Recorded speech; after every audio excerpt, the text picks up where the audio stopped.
Why is Donald Trump suddenly vowing to help Myanmar? Is this a genuine act of diplomacy or a calculated power move? With his history of bold, unpredictable decisions, this latest promise has the world questioning his true motives. Let's break down what's really going on. Very serious earthquake in Burma, Myanmar today, with up to several hundred killed. The military regime there has asked for help from anybody. Yeah, we're going to be helping. We've already alerted the people. Yeah, it's terrible what's happened. It's helping. We've already spoken with the country. 1. What's Trump's real motive in pledging support for Myanmar?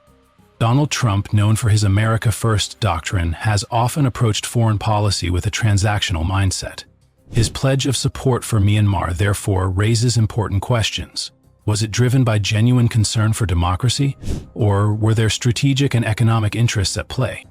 Firstly, Trump's administration had previously cut aid to Myanmar, citing the Rohingya crisis and human rights abuses.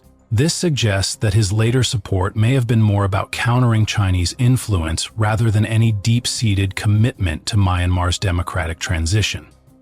Could it be that Myanmar was merely a pawn in Trump's broader strategy against Beijing? Additionally, Myanmar's natural resources, particularly oil, gas, and rare minerals, have long been attractive to foreign powers. The Myanmar Oil and Gas Enterprise, MOGE, plays a key role in the country's economy, and Trump's foreign policy often prioritized economic deals. Did his administration see an opportunity to secure American energy interests in Myanmar under the guise of supporting democracy?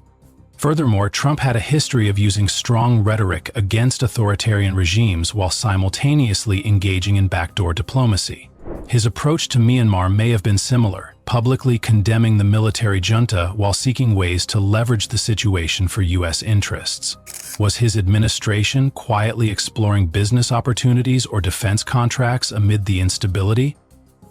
Another possibility is the optics of the situation. Trump often portrayed himself as a strong leader who stood up to dictatorships, and voicing support for Myanmar's pro-democracy movement could have been a calculated move to reinforce that image on the global stage.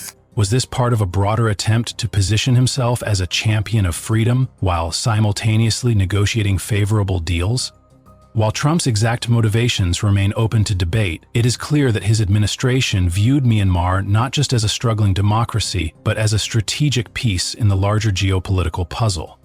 Whether his pledge of support was driven by genuine democratic values or by economic and political calculations, the impact of U.S. policy on Myanmar remains a complex and evolving issue. 2. The devastating Myanmar earthquake, a crisis amidst political uncertainty. A powerful 7.7 magnitude earthquake struck Myanmar, leaving behind massive destruction and a rising death toll.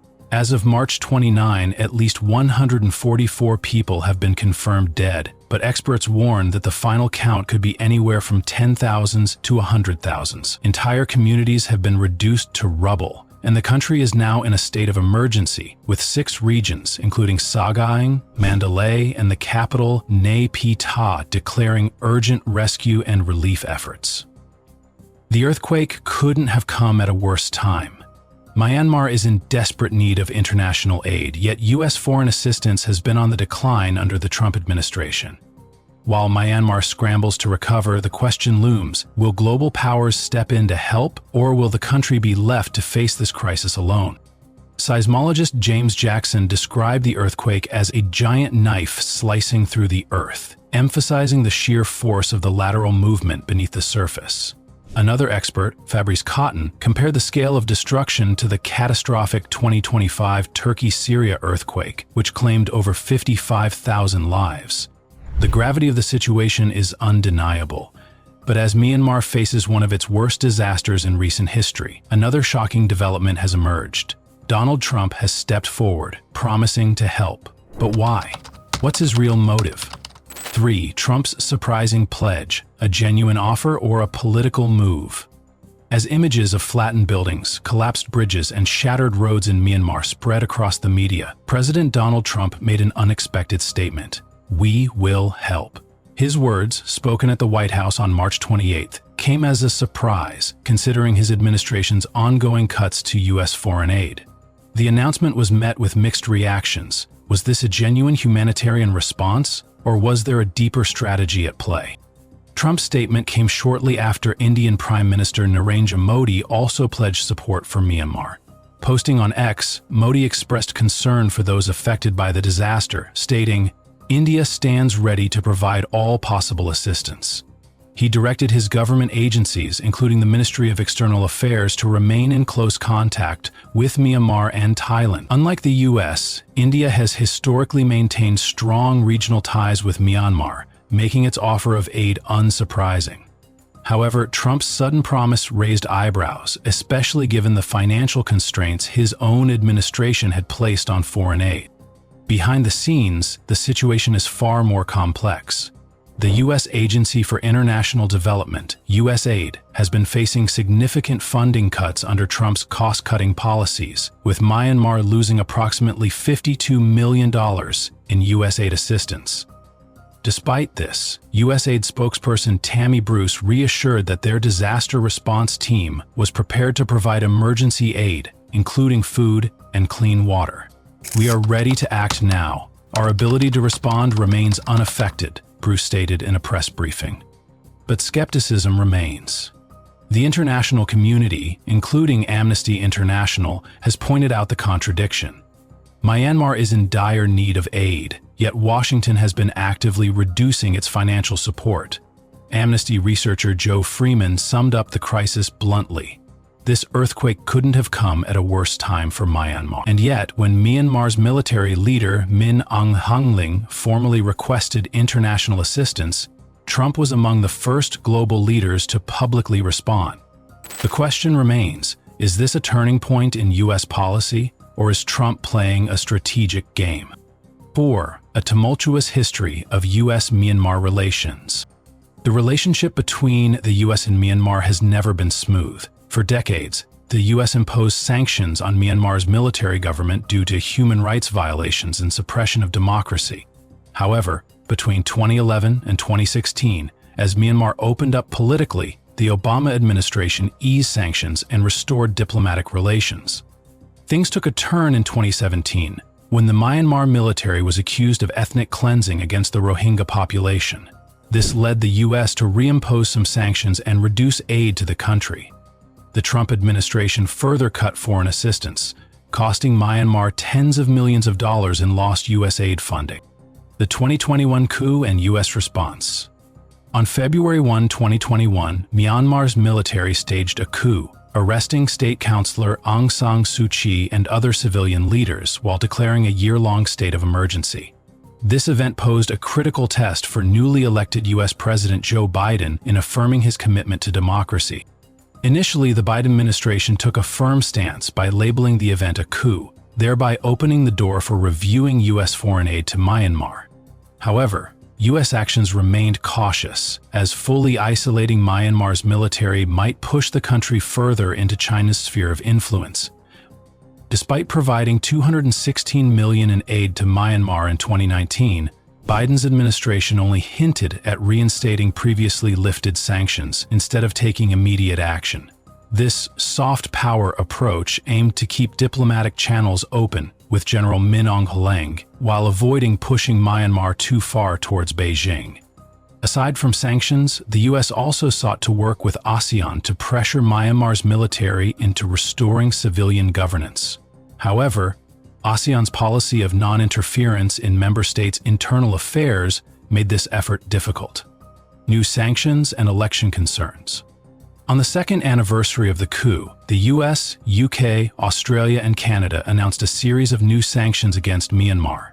The US targeted the Union Election Commission, mining companies, and energy officials, marking the first time Washington directly sanctioned officials from the Myanmar Oil and Gas Enterprise, MOG. Canada sanctioned 6 individuals and banned the export, sale, supply, or shipment of aviation fuel to Myanmar. Australia imposed sanctions on military officials and a military-run company, while the UK targeted 2 companies and 2 individuals supplying fuel to the Myanmar military for attacks against opposition groups. Meanwhile, Myanmar's military government is preparing for elections in August 2023, but newly introduced regulations are making it more difficult for opposition parties to participate. Is this merely an attempt to consolidate military power by eliminating political rivals? Analysts warn that this election could lead to more bloodshed. U.S. Secretary of State Antony Blinken has cautioned that the elections will lack inclusivity and representation, likely triggering further violence as the military continues suppressing dissent. 5. U.S. foreign policy toward Myanmar and Asia at large. The U.S. approach to Myanmar is part of a broader strategy in Asia that balances democratic values with strategic interests. Myanmar, while not the most significant player in the region, holds geopolitical importance due to its location and natural resources. However, U.S. foreign policy toward Asia is shaped by several key factors. The U.S. has long sought to counter China's growing influence in Asia. Myanmar's increasing economic reliance on Beijing makes it a focal point in the U.S.-China rivalry. By engaging with Myanmar, even if only symbolically, the U.S. aims to limit China's ability to dominate the region. Additionally, the U.S. maintains strong alliances with countries like Japan, South Korea, Australia, and the Philippines. These partnerships are crucial for countering regional threats, particularly from China and North Korea. Myanmar's instability, however, presents challenges for U.S. allies in maintaining regional stability. Economic interests also play a significant role. The U.S. seeks to maintain a strong economic presence in Asia through trade agreements and investments. Countries like Vietnam, India, and Indonesia are rising economic powers that the U.S. actively engages with, while Myanmar's unstable political climate makes it less of a priority for economic engagement. The contradiction between democracy promotion and strategic interests is evident in Myanmar. While the U.S. often champions human rights, its actions sometimes prioritize realpolitik. This is particularly true in Myanmar, where the U.S. condemns human rights abuses but remains cautious about alienating the military completely. Asian relations also shape U.S. policy in the region. The U.S. works with ASEAN to maintain influence in Southeast Asia, but ASEAN's principle of non-interference limits direct intervention in Myanmar. The U.S. leverages ASEAN dialogues and summits to push for democratic reforms while avoiding direct military or economic coercion. Ultimately, U.S. policy in Myanmar reflects the larger struggle between idealism and pragmatism. While American leaders may call for democracy, their actions often align with broader geopolitical calculations. Is the U.S. truly committed to democratic principles, or is Myanmar just another piece in the strategic chess game of global power politics? The answer lies in how the U.S. navigates the ever-evolving dynamics of the region. At the end of the day, Trump's pledge to support Myanmar raises more questions than answers. Was it a genuine push for democracy, or just another strategic move in the bigger geopolitical game? With Myanmar caught between China's influence and Western sanctions, its future remains uncertain.